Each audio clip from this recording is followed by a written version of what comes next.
Whenever I mention that I like to read high fantasy in the general vicinity of a nerdy man, there's a decent chance that the first thing they're going to say is, "You should read The Name of the Wind." That's not a dig on nerdy men or people who like The Name of the Wind. It's just something that's happened to me so many times that I can't help but find it hilarious.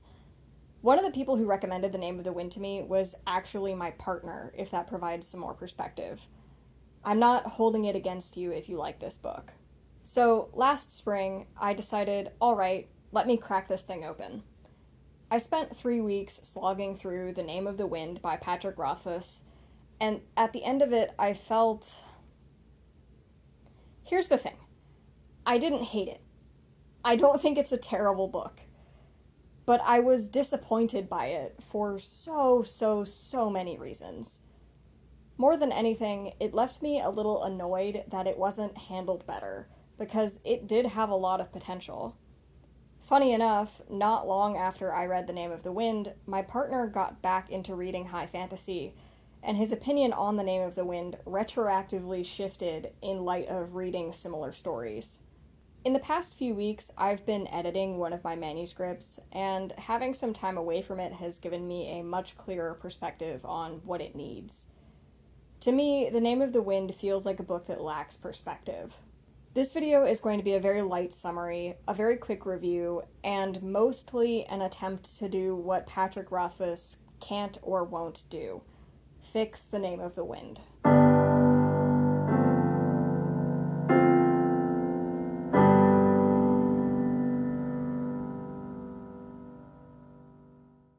If you're new here, hi, I cover book and writing topics from the perspective of a young, trying to get published sci-fi author. I've previously covered The Age of Scorpius by Milo Winter, including rewriting it, which was a ton of fun, as well as topics like The Will of the Many by James Islington and The Logic of Dystopias, Fanfiction and Fandom, and Good Omens 3. If you saw my Age of Scorpius rewrite, this is going to be a similar format, but hopefully just one video instead of a two-part series. Also, if you've seen some of my previous videos, just a heads up that I am recording in a different room and in a slightly different setup, so it might sound a little bit different than usual. Because this is a critical book discussion and a rewrite, I want to give some disclaimers. First of all, this video is not for Patrick Rothfuss or anyone close to him, and those people should avoid watching this video. Additionally, those who feel very strongly that they liked The Name of the Wind and can't handle criticism of it, I completely understand, I don't blame you, but please do not watch the rest of this video. I am going to be directly and unabashedly critical of The Name of the Wind. Lastly, this video is not meant to condemn the author's vision for their work. It is an exercise in story writing for me, and a way for me to give my brain a break as it melts out of my skull from editing my own novel for too long. Alright, disclaimer's done. I'm going to give a brief overview of the plot of The Name of the Wind now. If you don't need that overview, please skip to the timestamp that I'm going to put on the screen right now. For this summary, the only thing I want to ask you to keep in mind is that I read this book over a year ago and I didn't take notes, so I'm filling in the gaps of my memory with Wikipedia and also with whatever my partner remembers that I've forgotten.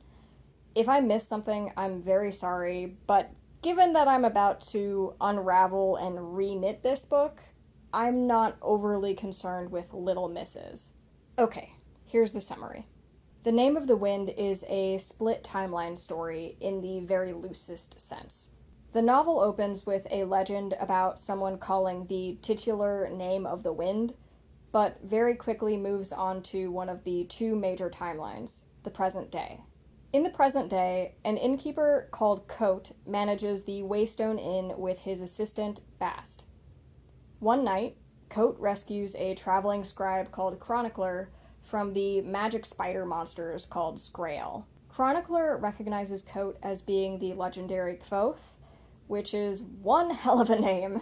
Kvothe is renowned as a great sword fighter, magician, musician, and apparently a perpetrator of regicide, though this last one is never explained. Kvothe has assumed the identity of Coat, and adopted his role as an innkeeper to keep a low profile. From what, you might be asking? I regret to inform you that I read the book and I have no idea. Chronicler asks Kvothe to allow him to record his story, and Kvothe agrees to tell it under the condition that it will take 3 nights.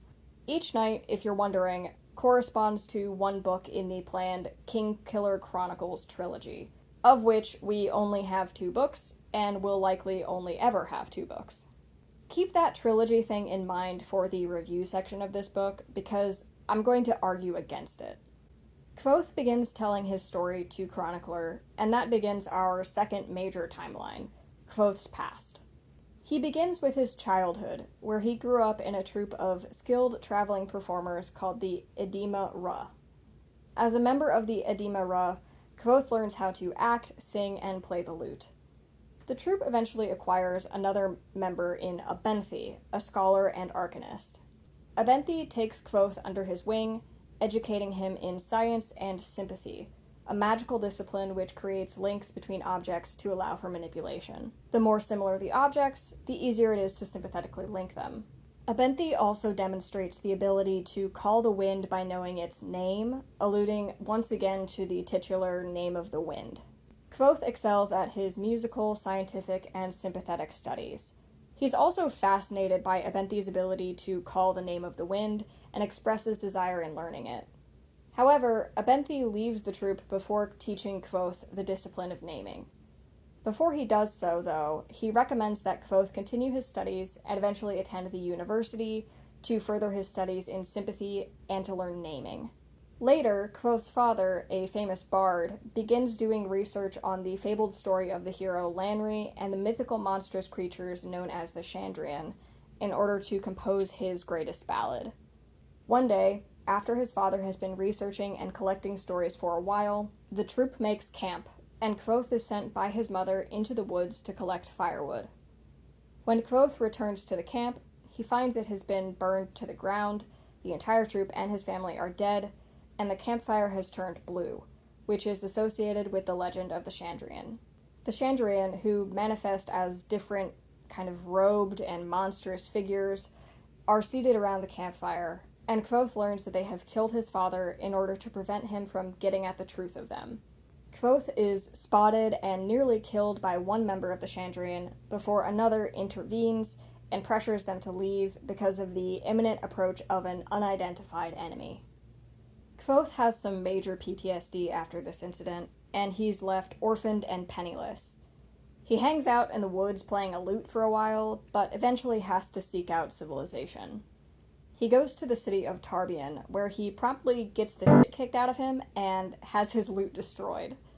He spends the next couple years as a beggar, pickpocket, and street rat in Tarbean. This next part I completely forgot, so I'm getting it directly from Wikipedia. I'm sorry. When Kvothe is 15 or 16, he hears a storyteller recount the tale of Lanri, the hero his father was researching in order to compose a ballad about. The storyteller discusses how Lanri went to the dark side and joined the Chandrian as the evil Lord Halifax after the death of his wife, which is extremely Anakin Skywalker coded. Before Kvothe can ask any questions, the storyteller is arrested by the church. By the way, there's a church in this world. On charges of heresy. Kvothe gets his shit together and decides to try to go to the university, which presumably has lots of information on the Chandrian, which can help him get closure on the murder of his parents. He sets off on the journey and meets a woman named Denna. I can't remember how old Denna is, but I think she's a little bit older than Kvothe, and he's taken with her. They part ways when he arrives at the university.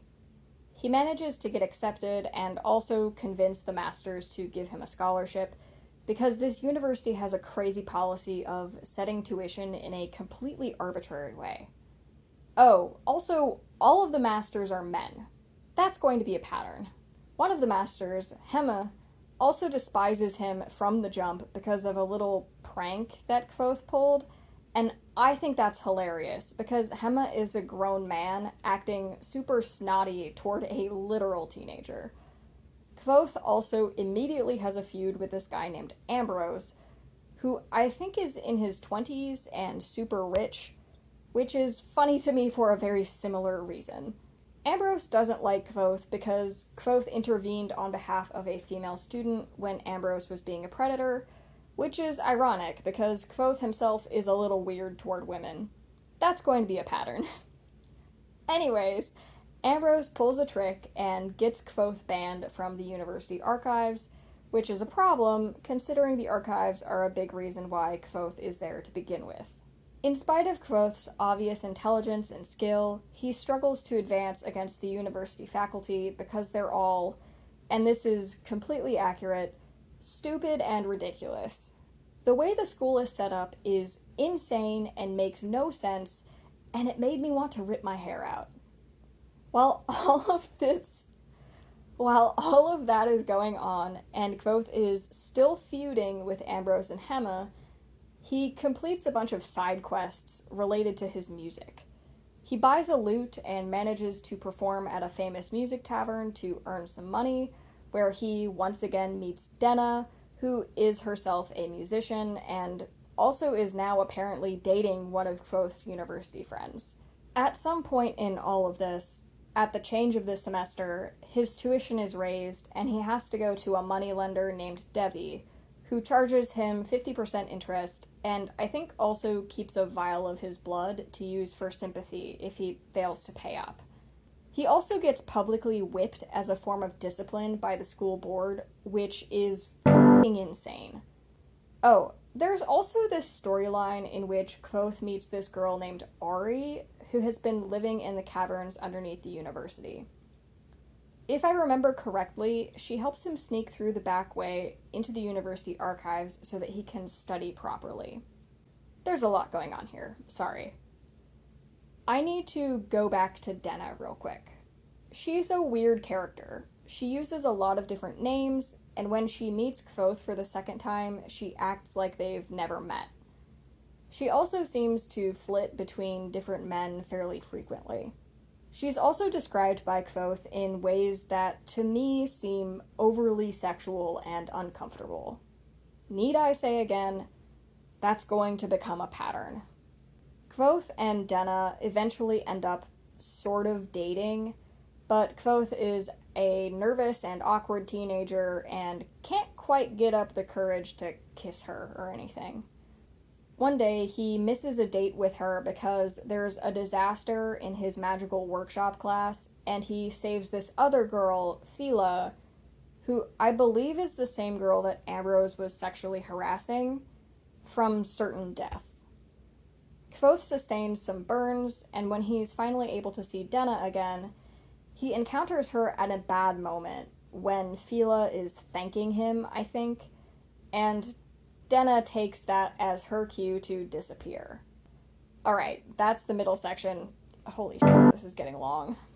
One day, in his third semester at university, Kvothe hears a rumor that there's been blue fire and murder in the rural town of Tarbean, and he suspects that the Chandrian have been there. He drops everything and races to the town.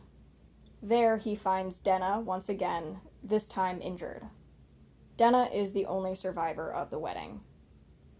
Kvothe and Denna investigate, and eventually they discover that the possible source of the blue fire is a Dracus, which has become addicted to resin, a substance which is made into a highly addictive drug in this universe.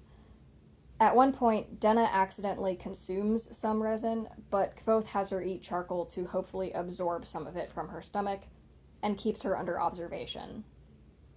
Eventually, Kvothe and Denna lure the Dracus in with a giant dose of resin as bait, with the aim of killing it via overdose.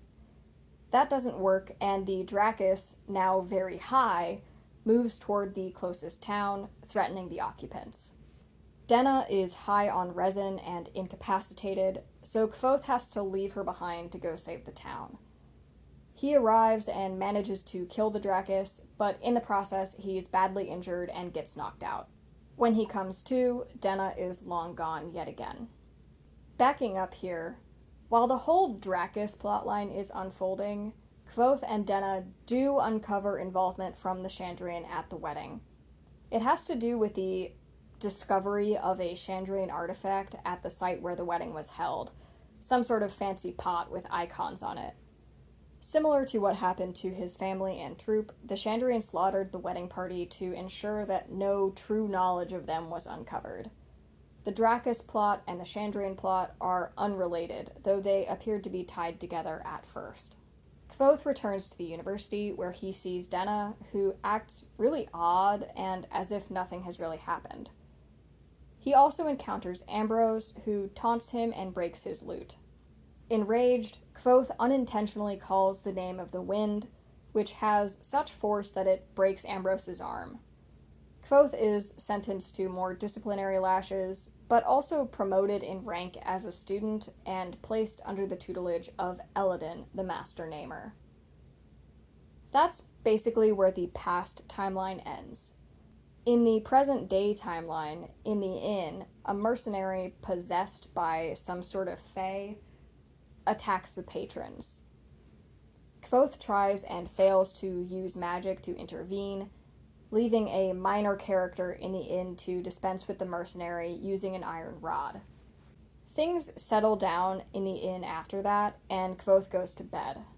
Later that night, Kvothe's apprentice, Bast, who is a prince of the Fae, breaks into Chronicler's room and issues some ominous threats. The gist of this confrontation is that Bast ensured that Chronicler would come to the inn because he's trying to jolt Kvothe out of his apathy and back into his heroic self, which is necessary because of some great threat facing the land. It's unclear what that threat is, but it seems related to the Sgrail and the evil Fae and such, which we've only seen in the present-day timeline and not in the past. That's the end of the book. I had a very difficult time summarizing this book. I'm inclined to think that part of that is because it's been over a year since I read it, and like I said, I don't take notes on what I read, but that's not the primary reason. I read Old Man's War by John Scalzi a couple months prior to The Name of the Wind, and I can tell you the plot of that book with much greater accuracy and ease. The reason why The Name of the Wind felt so difficult to summarize is because, in my opinion, the book itself is chaotically paced and lacks a clear through line. As I mentioned in the opening, this book took me almost 3 weeks to get through, in part because the pacing was so incredibly frustrating. That problem begins basically immediately. Some of the scenes of Kvothe's childhood feel extraneous, but the real offender in this novel is the Tarbean arc, where Kvothe is a street rat. It was punishing to read, and I couldn't wait to get through it. It ended up serving very little purpose as well. There are a few mentions of Kvothe having picked up skills in his life as a street rat that serve him later on, but they're painfully minimal. When Kvothe finally gets to the university and we get the main magic school arc, the pacing remains bizarre, with a ridiculous number of side quests that consistently add up to damn near nothing, only for the final act to be about something unrelated, the Dracus and the Chandrian. The pacing is the primary issue that I had with the plot of this book. For the sake of time, I'm not going to pick apart all the other issues with the plot, aside from saying that the timelines feel disorientingly disconnected from each other, and the past timeline feels disconnected from itself at points. Moving on, my next issue with The Name of the Wind is the way that it handles women characters. The world in which this book is set exhibits some obvious patriarchal tendencies, with female students at the university being fewer in number and often subjected to harassment by male peers. While not a student, Denna is consistently portrayed by the narrative and by the people in the world as an attachment to various men, who outwardly view her in a way that just feels commodifying. My issue with the patriarchy of this society is that it's not substantially or sufficiently challenged or used as a critical rhetorical device. It feels like it's there because this is a 2007 heroic fantasy written by a man, and he didn't bother to examine the fact that the way that he handles female characters and patriarchal power structures is deeply inadequate. In my opinion, unexamined patriarchy in a novel is a mark of poor writing, because it's a sign that a fundamental decision in the story or world building has been made on autopilot, without the critical thinking necessary to support it. On a related note, the women in this story are sexualized in a way that, quite frankly, gives me the ick, especially when I remember that most of this is told from the perspective of a 15 or 16-year-old boy. It happens to Denna consistently, but one of the most egregious examples of this that I can remember is a scene toward the end of the novel, when Fila, the student that Kvothe saved from a fire, sees him after... Okay, so I don't actually remember the setup of this, but I think Fila is in a nightgown or something similar, and Kvothe does something worthy of a hug, and Fila gives him one, and Kvothe is just... God, I don't even want to talk about the way that he decides to describe her body. It is so weird and gross. That's not the only example. It's a pattern. I haven't read the sequel to The Name of the Wind, but my partner has, and it apparently gets much worse there, too. One more critique is on structure. This is more subjective, but I'm not the biggest fan of the dual timeline narration structure, primarily because the pacing of the past timeline is so insane. I also think that this series is obviously not meant to be a trilogy, regardless of what it seems to indicate and what the author may have said about it. This is meant to be a quartet. I say that because the implication of the innkeeper scenes is that the present-day Kvothe needs to get his together, and he's going to spend 3 books telling the story of how he ended up sucking, and the 4th book, entirely in present day, once he's done telling that story, actually being a hero and fixing his mistakes. Before I cap off this review with my final point, I want to give some credit where credit is due, and briefly discuss the things that I liked about this book. Firstly, I appreciated Kvothe's musical background and his talent at playing the lute, though I do think that some of the storylines involving his musical skill were overplayed, pardon the pun. Unlike Kvothe's time in Tarbean, which had very little apparent payoff, Kvothe's musical skill has some applicable benefits that I think could pay off in some really abstract and interesting ways. Namely, improved recall, independent hand coordination, and discipline. In some ways, this actually quite reminded me of Darrow from Red Rising by Pierce Brown, whose background as a red drill-operating helldiver enhanced his hand and finger dexterity and gave him an edge over many of his competitors. Secondly, I enjoy the general setup of this novel, which is basically the main character goes to an elite school with an ulterior motive, seeking esoteric knowledge which relates to avenging a lost family. That's basically the setup of one of my favorite high fantasy reads of the past year, The Will of the Many by James Islington. It's a fun setup, and there were some parts of that arc that were really enjoyable. Thirdly, I enjoy the magic system. Sympathy is appealing to me because it has rules, and while naming seems more esoteric and abstract, I also think it probably follows a system. It's also rare enough that it doesn't feel like a problematic trump card. There are other hard magic systems like this that I enjoy, namely in the Mistborn series by Brandon Sanderson, and once again in the Hierarchy series by James Islington. Fourth and lastly, I did enjoy a significant part of the Drakis Act. To me, it was the most engaging part of the book, and while the Chandrian weren't directly confronted, it felt like a little bit of payoff to some of the setup done at the beginning of the novel.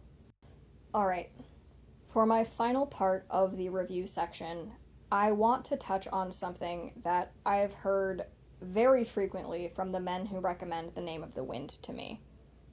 Oftentimes, they'll say to me, "You have to read the prose, it's amazing."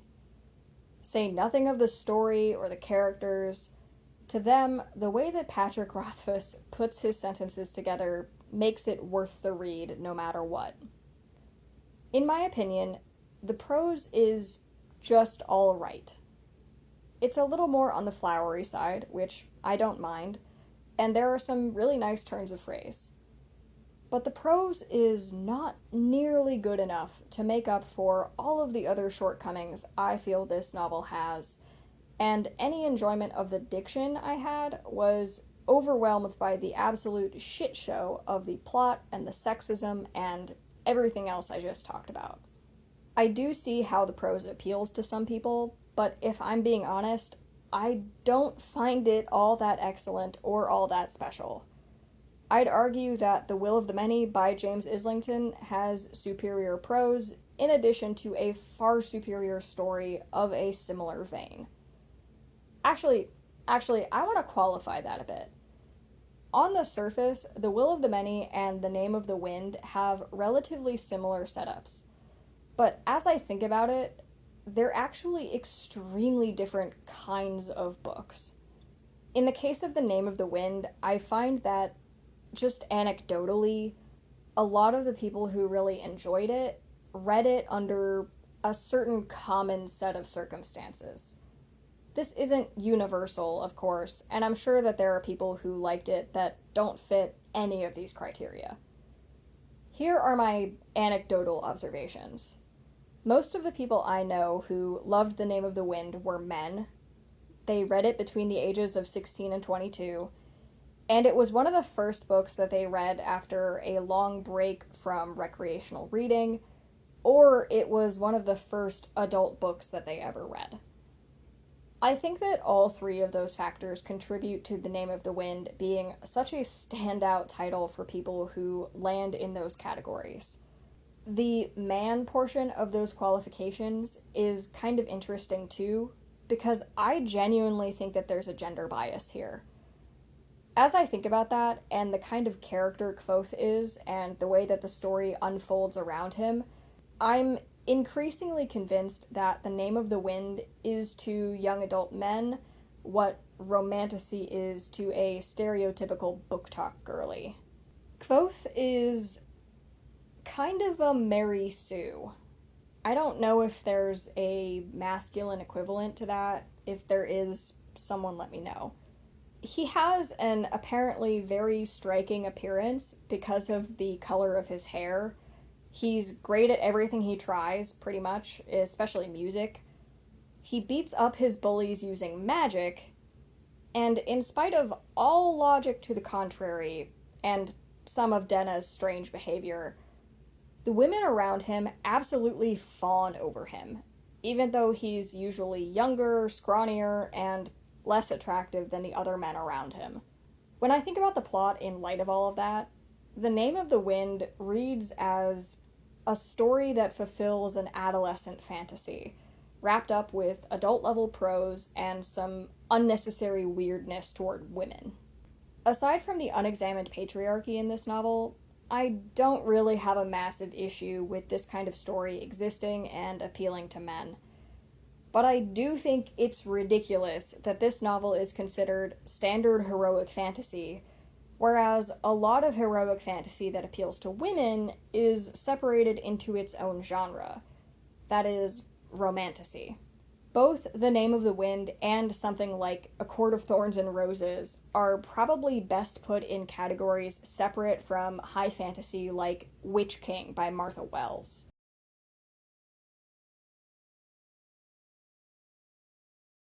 This goes into a much larger issue in art and science and just life on Earth, where male preferences and identities are treated as the default, whereas non-male or feminine preferences and identities are only allowed to exist within marked categories. A good example of this is the NBA and the WNBA. When we refer to the National Basketball Association colloquially, we're speaking about an all-male league, but the genders of the players are not specified in the name. Conversely, the WNBA has to be marked by the qualifier women because male is the default applied to the NBA. If there was no default gender, then the NBA would either be co-ed, or we would have an MNBA and a WNBA, with the NBA being the catch-all term for both leagues. In the case of literature, I think that this manifests as the marginalization of genres and subgenres that appeal to women, and the centering of male-targeted subgenres, tropes, and plots. I think it's foolish to overlook the fact that The Name of the Wind is just as biased toward explicitly male or masculine fantasies as a lot of popular romantasy is toward female or feminine fantasies. That doesn't mean that The Name of the Wind can't be enjoyed by anyone that's not a man, or that book talk romantasy can't be enjoyed by anyone that's not a woman. But only one of those examples is popularly marginalized, and it's the one that caters toward women. That's because the desires of men have shaped what we judge to be standard literature, and what we deem to be great. That's a whole master's thesis that I won't go into any further for the purposes of this video, but it's fascinating and infuriating in equal measure. Anyways, the point of that whole spiel is that the prose of The Name of the Wind is, in my opinion, nothing extraordinary. It's good, but I think most of the people who find it great are heavily influenced by either not having read a lot of other adult-level fiction, or by their sometimes subconscious enjoyment of the male fantasy embedded into the narrative of the book. God, people are gonna get so mad at me for that. Alright, I'm nearly 5,000 words into this script, but I'm finally going to get to the meat of this topic: rewriting The Name of the Wind. Similar to my approach in the video where I rewrote The Age of Scorpius by Milo Winter, I'm going to try to retain some essential components of this story, but there will be some radical changes necessary in order for me to make things work. Unlike in that video, because I gave a more thorough summary of The Name of the Wind, I'm basically just going to throw us into my revised plot and explain things whenever necessary, instead of giving more upfront world building and explanations. The only thing I'm going to tell you right away is that I'm eliminating the dual timeline structure. There are no in scenes in this rewrite. I don't think the story needs it. We open on Kvothe in Tarbean, the capital city of our magical land, which is at sort of medieval-ish level technology. He's just shy of 16, and though he's spent the last few years as a street rat, he's starting to age out of the category of pickpocket and beggar that can fly under the radar, and he's starting to attract more attention from law enforcement for petty crimes and such. Kvothe is wily and much more educated than one would expect from a street rat, which he uses to his advantage in order to eke out an existence on the fringes of things. In our first scene, Kvothe attempts to pickpocket a man on the street who appears to be a little richer than the usual sort of person in this corner of Tarbean. He nearly succeeds, swiping a purse with several units of currency called talents from his mark, but when Kvothe makes it a few paces away, trying to blend into the crowd, he reaches into the purse to count his loot, only to burn his hand terribly. He cries out in spite of himself, and the man he pickpocketed finds him in the crowd. Kvothe realizes here that the man isn't just an ordinary well-to-do citizen. He's a priest, and he used sympathy to magically imbue his money with an immense amount of heat in order to deter and then punish pickpocketers. In this universe, sympathy is the foundation of not only the magic system, but also the dominant religion. Priests are, therefore, all magicians. Kvothe has been caught red-handed, pardon the pun, by the priest, and the crowd around him starts to realize what's up as well. The priest starts to use sympathy on Kvothe, and Kvothe reacts instinctively, using sympathy back on the priest before he decides to cut and run. In this scene, we find out that Kvothe is not only more educated than the average street rat, but also he has some kind of magical education that's extremely unusual for someone in his situation. This encounter with the priest jars Kvothe and makes him start thinking about how he ended up in Tarbean in the first place. Here it's implied that he was orphaned through some kind of tragedy, and he has clear trauma associated with magic, in spite of his ability to use it. He retreats to his rooftop sanctuary, still suffering from the burns on his hands, along with all of his other ailments from being an underfed, unhoused, chronically beaten up medieval orphan, but now he's mentally and emotionally on edge as well, forced to think about his past and also confront the reality that he can't keep existing as he has been because of the simple fact that he's growing up. That night, Kvothe suffers from insomnia and some fitful nightmares. When he wakes up in the dead of night, he decides to do something risky and goes down into the streets of Tarbean. He swipes a few coins from passerby, this time successfully, and goes into an extremely seedy tavern to get something cheap to eat and a pint of whatever fantasy beverage we want him to consume. In the tavern, there's a singer working for tips. Here we unpack a few things. Firstly, Kvothe knows a lot about music. Secondly, in this world, it's unusual to see a lone musician, because the dominant church does not permit anyone who's been baptized to perform music of any kind. Thirdly, almost all professional musicians are members of the Edema Ra, a religious minority of nomadic performers known for their epic ballads. Kvothe is surprised at seeing the singer on her own, especially since the tavern is incredibly rough and she's really good. He knows a lot of the songs that she performs, and he's tapping his fingers on the bar as he eats, unsure if he's grateful for the music or resentful that he went to the tavern to try to forget his past, and instead the singer is reminding him of it in quite a painful way. To his surprise, when the singer takes a break, she comes over and sits down beside him and asks him how long he's played the lute. Kvothe is stunned that she knows that he can play the lute at all, and she explains to him that she noticed that he was tapping his fingers in the correct fret patterns for the lute accompaniment for her songs. She rapid fires some questions to him, one of which is if he's part of an Edema Ra troupe. Up until this point, Kvothe has been pretty taken with this singer. He finds her really attractive and loves the way that she sings. There's something about her mannerisms that he also finds quite alluring. However, when she starts questioning him and pressing him on his background, even though she's doing it in good humor, he reacts with anger because he would like to emotionally avoid his childhood if at all possible. He refuses to answer her questions, kicks back the rest of his magic fantasy drink, and storms out of the tavern. As he walks home through the dark and filthy streets of Tarbean, Kvothe wrestles with his emotions. In a brief moment of resolution, he hums a few bars of one of the songs the singer performed in the tavern for old time's sake. A moment later, as he passes near the front steps of the Grand Tarbean Cathedral, the candles lighting the windows inside change, their flame going abruptly, unnaturally blue.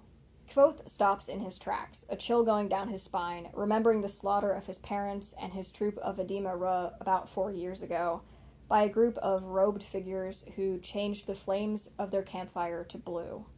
Kvothe was the only survivor of the slaughter, and the figures did not see him before they fled. The murderers arrived shortly after his father started researching the legend of the Chandrian, a vague and very old figure in the Edema Ra religion, for the composition of a new ballad. Though Kvothe had some education in sympathy as a young child by a rogue ex-priest named Abenthi, who briefly traveled with his family, he knew very little about the Chandrian and did not understand the magic they appeared to wield, which did not seem to follow the laws of sympathy. Alone in the streets before the Tarbean Cathedral, Kvothe is frozen in fear. But he also recognizes that this might be an opportunity to learn a bit about the monsters that killed his family. He has a theory and starts humming again. As he does, the blue firelight grows brighter, and suddenly Kvothe's vision warps, and he sees a robed figure on the steps of the cathedral, watching him. Terrified, Kvothe stops humming and turns and runs back to his sanctuary. The next day, the bells of the cathedral ring out over the city in an unusual pattern. Cautiously, Kvothe goes back to the cathedral, keeping a distance and trying to blend into the crowd that has gathered at the front of the steps. He watches as the high priest emerges from the cathedral and stands on the steps, along with several attendants, among which he recognizes the priest he tried to rob the other day. The high priest begins issuing an impromptu edict, calling for the capture of all Edema Ruh in the land, to Kvothe's horror. While initially surprised, the crowd is quickly swayed by the scapegoating of the church, and the populace begins to rally around the outright persecution of the Edema Ruh. That's in large part because I picture the general population of this place as being quite impoverished, and most of the wealth in the city and the land at large going upwards to the church and the practitioners of sympathy. The population is very on edge, very deprived of resources, and very angry. And when the church offers them a place to direct that anger, namely towards the Edema Ruh, they jump on it. As Kvothe is turning to leave, his anger at the church mounting higher than ever before, the priest he attempted to rob the previous day spots him through the crowd and instructs several sympathy-wielding guards to chase him down. Kvothe sees them coming and runs for it, but the guards eventually catch him, and after a brief magical and physical skirmish, they knock him out. Kvothe wakes up in a lavish chamber within the Tarbean cathedral, bound hand and foot, with two people sitting near him. The first is the priest he tried to rob. The second is a woman a little older than him, who's a different order of priest-magician than the other guy, but of a similar rank. These are Eladin and Devi, respectively. In the original Name of the Wind, Eladin was the master namer of the university, and Devi was Kvothe's aggressive moneylender who used blood sympathy as insurance. Kvothe is scared shitless, considering he saw what he thinks was the Chandrian in the Tarbean Cathedral the night prior, and also extremely angry, because he now has several very good reasons to hate the church, including that he's beginning to think that the Chandrian and the church are in league with one another. Eladin questions him about how he knew how to use sympathy, and Kvothe refuses to answer. In response, Devi uses blood sympathy to make his blood literally run cold, prompting him to talk. Eladin asks again, and this time Kvothe tells a partial truth, that he was taught the basics of sympathy by a wandering ex-priest. Eladin and Devi give some cue that they know who Abenthy is, but they don't say anything more about it in front of Kvothe. When they ask Kvothe for his name, he gives them a fake one, because Kvothe is a dead giveaway that he's Edema Ruh, and the church just declared the Edema Ruh a public enemy. To Kvothe's surprise and Devi's chagrin, Eladin unties Kvothe and asks him to perform some basic sympathy demonstrations, once again on pain of Devi's blood sympathy. Kvothe acquiesces. When Eladin sees his skill, he questions Kvothe on several other academic subjects before offering him a surprising choice: to be publicly tried as a blasphemer for using sympathy as a non-priest, or to enter priesthood training. Faced with the choice, Kvothe realizes that entering priesthood training might offer him the chance to uncover what's truly going on between the Chandrian, the church, and the Edema Ruh, and potentially avenge his family. While he is somewhat conflicted about betraying his Edema Ruh identity by working for the church in any capacity, he also understands that a trial as a blasphemer would probably end with him being hanged. He agrees to enter priesthood training, but not before asking Eladin why he's being offered the choice. Eladin doesn't answer, but Kvothe suspects that it may be related to the sudden persecution of the Edema Ruh and appearance of the Chandrian, putting pressure on the church to produce more soldiers. Devi is placed in charge of keeping Kvothe in line, which she ensures through keeping a vial of his blood. She facilitates a much-needed bath for Kvothe, along with some food and new clothes and all of those sorts of things. Then she takes him to the seminary wing of the cathedral, where she shows him around the facility, including his new dorm and the general location of the archives. Kvothe is particularly interested in the archives and the rare book section of the library, as he suspects that he might be able to find some information on the Chandrian there. Devi informs him that that wing is only open to senior students, which he is not yet and won't be for at least a couple semesters. As she gives him this tour, they're walking down the hall, and Kvothe hears a familiar voice. He's stunned when, walking toward him, he spots the high priest, accompanied by the singer from the tavern. The singer is dressed differently and acts as if they've never met when they pass each other. He tries to casually inquire who she is with Devi, who basically says, "Don't get any ideas, that's the high priest's daughter." To say that Kvothe is flabbergasted is an understatement. On his first night in the seminary, Kvothe lays awake, terrified that the Chandrian are going to appear and kill him. They don't, and over the next several days, Kvothe settles into his new environment and makes a few friends before the start of term, including Fila, a priest in training who's about a year older than him.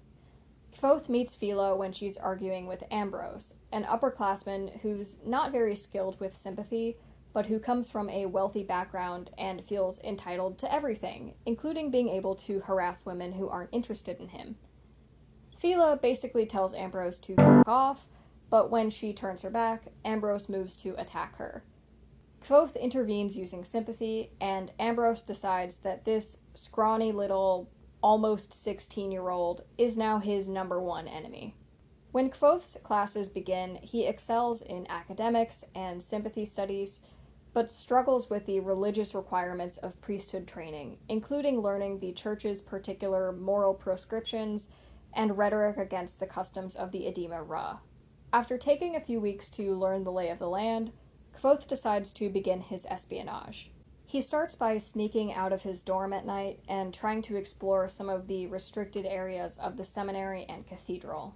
After a few unsuccessful nights of adventuring over the course of several weeks, he overhears part of a conversation between Eladin and the High Priest. They're in the primary sanctuary, and things sound pretty heated.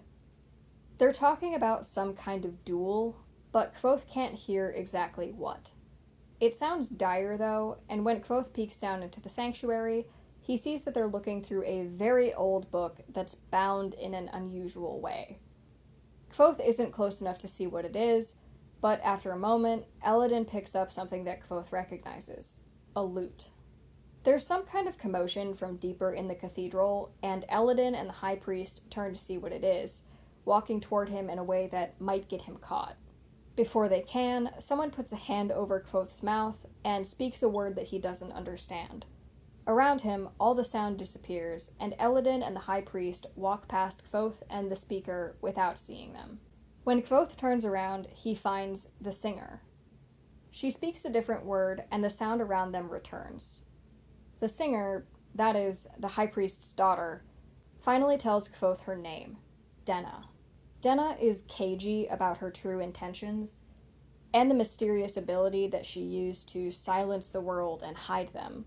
She insists that she was simply trying to sneak out to go sing in her normal tavern, but Kvothe doesn't believe her. He asks if she knows what her father was looking at, but she says she doesn't, and Kvothe judges that to be genuine. Denna ditches him and sneaks out of the cathedral. Kvothe is on his way back to his rooms before he realizes that the lamps in the sanctuary have all gone blue. As Kvothe continues his excursions and lessons inside seminary, the outside world is increasingly plagued by political conflict. As the Edema Ra are rounded up by the church, splinter factions of the church and religious dissenters of other stripes are protesting, often violently, and resisting the church's operations against the Edema Ra. The poverty and ill education of the masses is also becoming a sticking point, as so much wealth and power is concentrated in the church. One day, there's an abrupt change to Kvothe's classes, wherein several students are pulled out for a special lesson of some sort. Kvothe is sat in a room with Eladin, who hands him a fragment of parchment and asks him if he can read what's written on it. Kvothe can read what's on the parchment. It's a fragment of sheet music. Suddenly, Kvothe connects some dots. The book that Eladin and the High Priest were trying to read was a musical score, and the Chandrian appeared to him in the cathedral the first night after he was humming in the street. Denna, too, is a musician, and while the Chandrian didn't appear in person the night she helped him hide from the High Priest, the flames around them did turn blue. Though Kvothe is unsure exactly what the connection is, he knows something is going on. He decides his best course of action is to lie to Elladan about what he knows, and he denies being able to read the parchment, taking care as he examines it to remember the bars on the page. Soon, a few of Kvothe's fellow seminary students begin disappearing. Kvothe has a very bad feeling about why he was invited to seminary instead of tried and hanged, and he decides that he has to take a risk. He has to break into the archives, something he's been unable to do until this point because they're physically locked and protected with sympathy. To do this, he enlists the help of Fila, asking for her assistance under the guise of trying to get ahead in class. While Fila does like Kvothe, she's reluctant to help. Kvothe feels guilty, but he manipulates her into helping him by reminding her that he helped save her from Ambrose. I think this is a good opportunity for not only seeding some interpersonal conflict with Fila, but also characterizing Kvothe's darker side.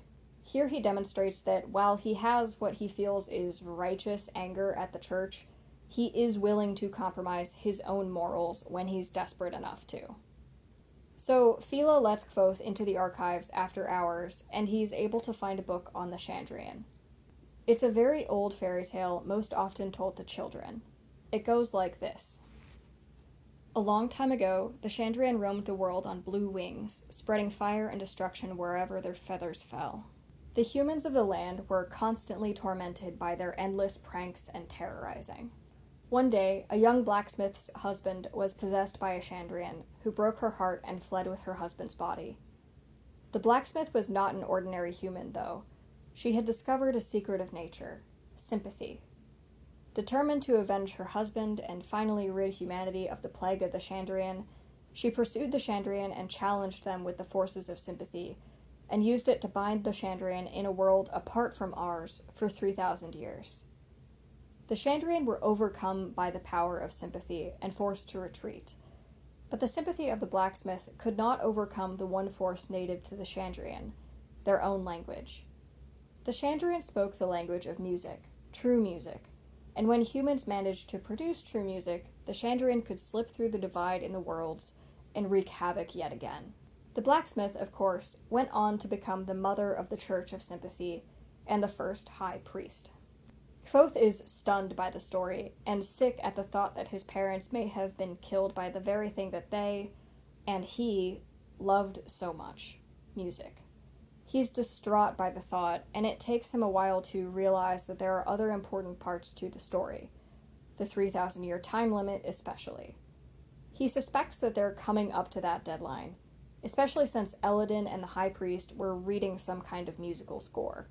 The next morning, after Kvothe and Fila return to their respective dorm rooms, Fila is taken into church custody under accusations of stealing something from the archives. As she's being taken away, she looks at Kvothe, waiting for him to intervene, but he doesn't. He's ashamed and conflicted about it, but he lets her be taken all the same. As soon as the priests are gone, Kvothe flees the seminary. He waits for a day in the streets of Tarbean, then goes to the tavern where Denna performs. Sure enough, he finds her there, and confronts her about her strange ability and the blue flames that she brought to the cathedral. He's desperate for information at this point, and knows he doesn't have a ton of time to get it, because Fila will definitely rat him out soon. So he also relays what he's discovered in the fairy tale. Denna reveals that she knows that something is up with her father, the High Priest, who is keeping something from her, and also that the Edema Ra who are being rounded up aren't being killed outright, but taken to some sort of trial. None have survived so far, but there are often blue flames conjured around them. Denna asks Kvothe how much of that fairy tale he believed, and Kvothe is unsure how much of it to take at face value, considering it was told from the perspective of the church.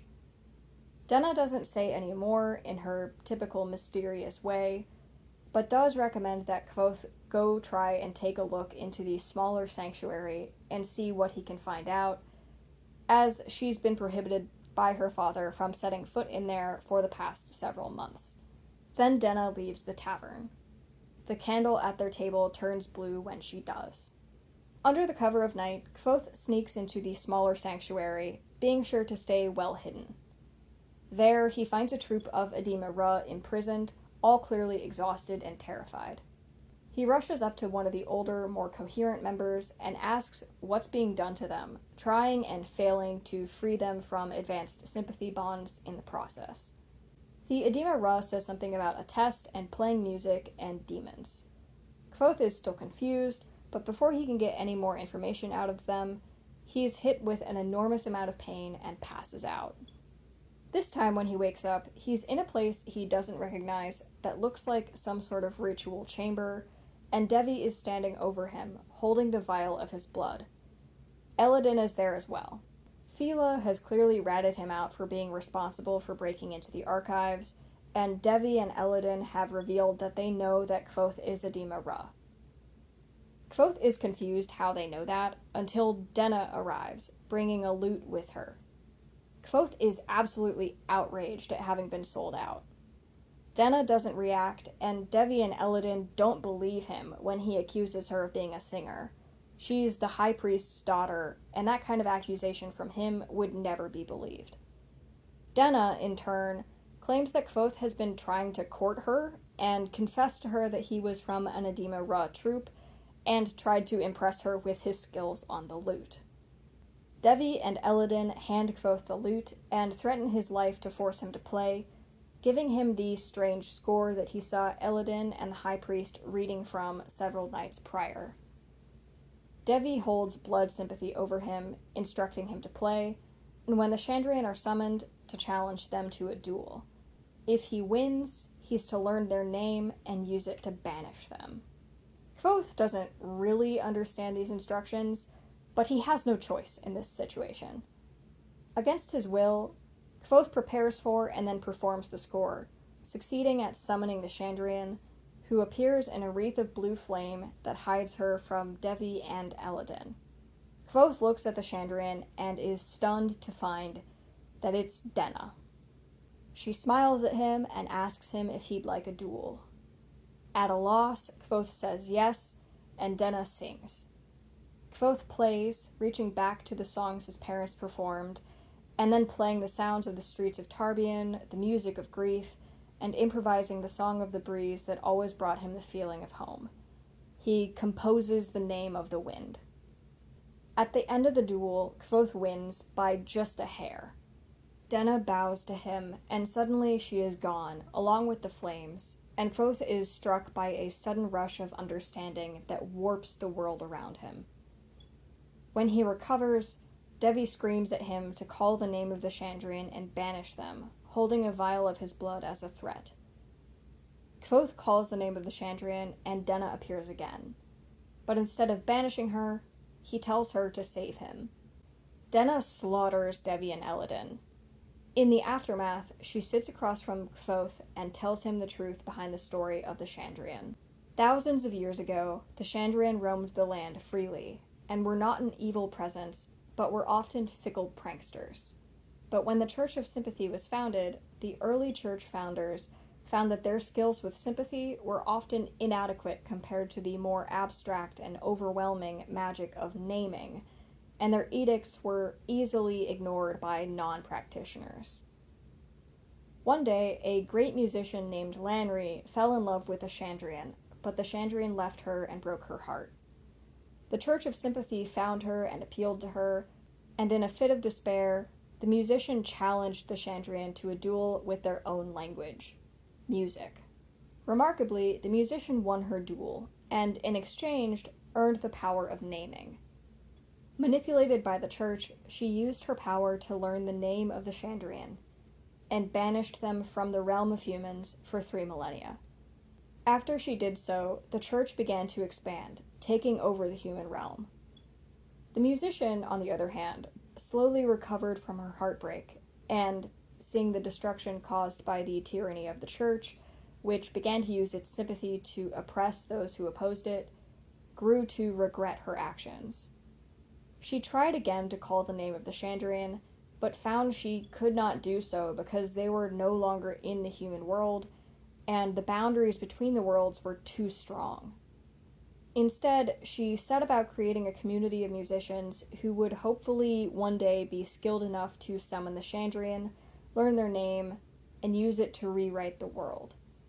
This community became the Edema Ruh. Meanwhile, over the centuries, the church discovered that the Chandrian could still be summoned into the human realm out of the Fey realm by true music, which was very rare, but when they were summoned, they were no longer mere pranksters, but true devils due to their captivity. As a result, the church outlawed music performed by any baptized practitioners. Now, at the end of the 3 millennia, the Chandrian are increasingly able to break through the barrier between worlds. The church, desperate to hold onto power and protect themselves from the Chandrian's vengeance, are attempting to recreate the legend of Lanry, capturing Edema Ruh to search for a musician skilled enough to challenge the Chandrian and win, banishing them for another age. After finishing her story, Kvothe asks Denna who she is, human or Chandrian.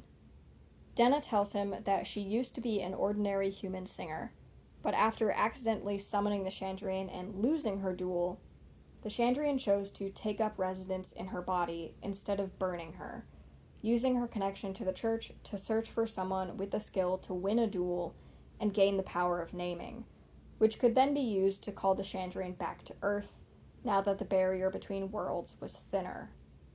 Having discovered that person in Kvothe, Denna asks him to do so.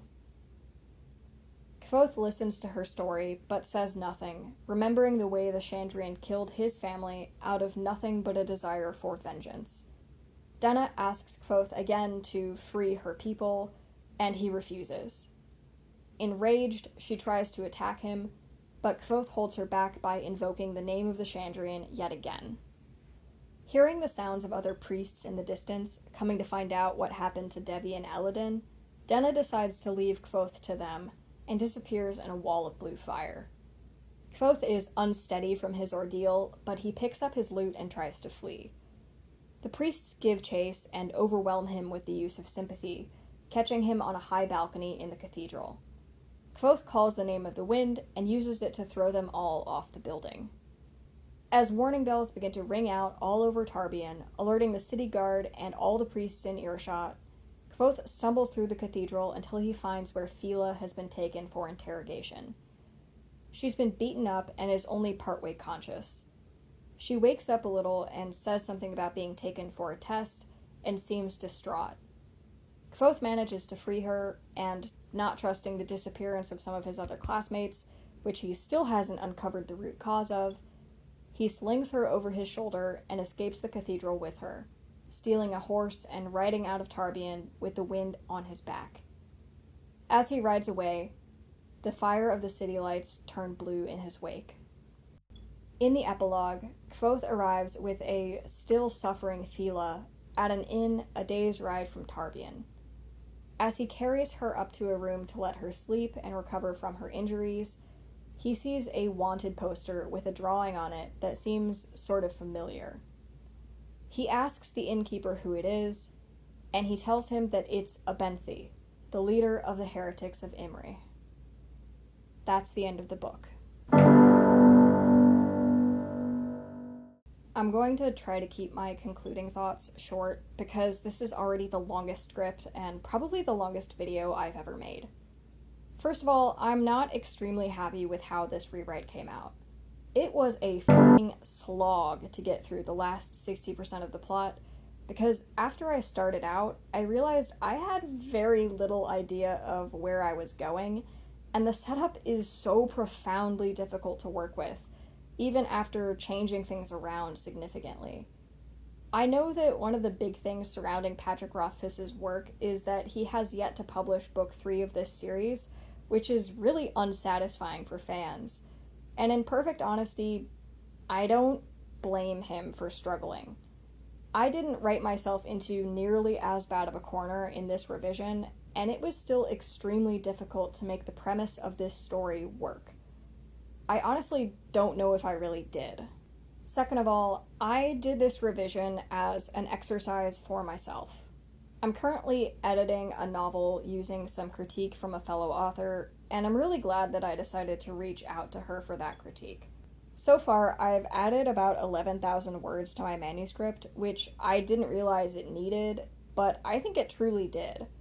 For the first 22 years of my life, the main problem I had with my writing was overwriting. With this past manuscript, I got so disciplined about getting to the point that I accidentally eliminated some important interiority and slow moments from the story that really needed to be there.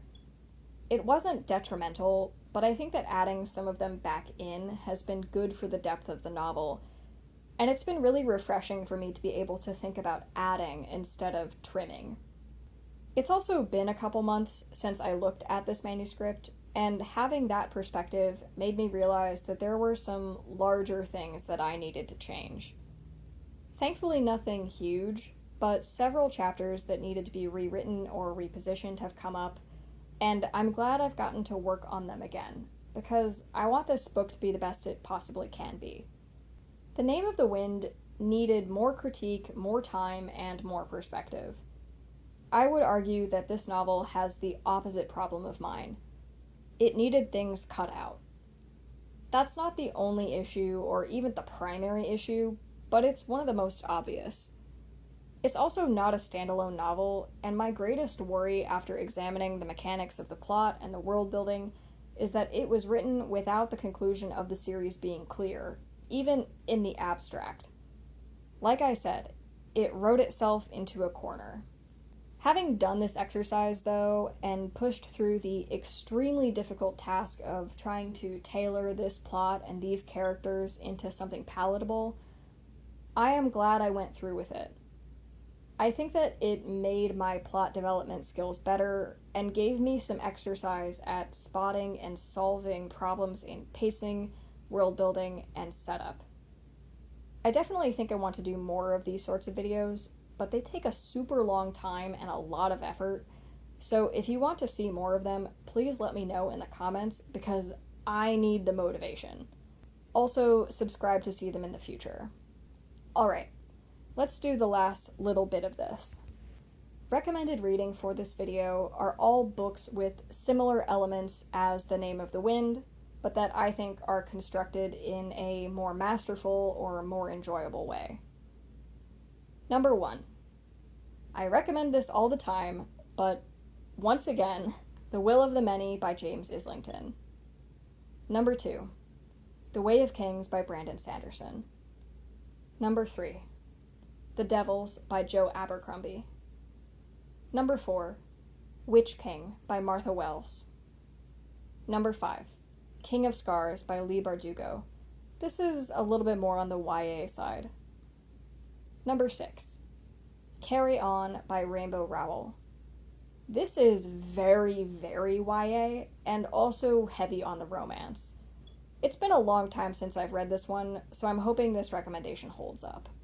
Thank you all for watching, especially if you've gotten to the end of this long-ass video. Just a little window into the process. This script is about 10,500 words long, and it took me several long and grueling sessions to write and record and edit, so if you enjoyed it, I'd appreciate it if you'd subscribe or whatever. Peace.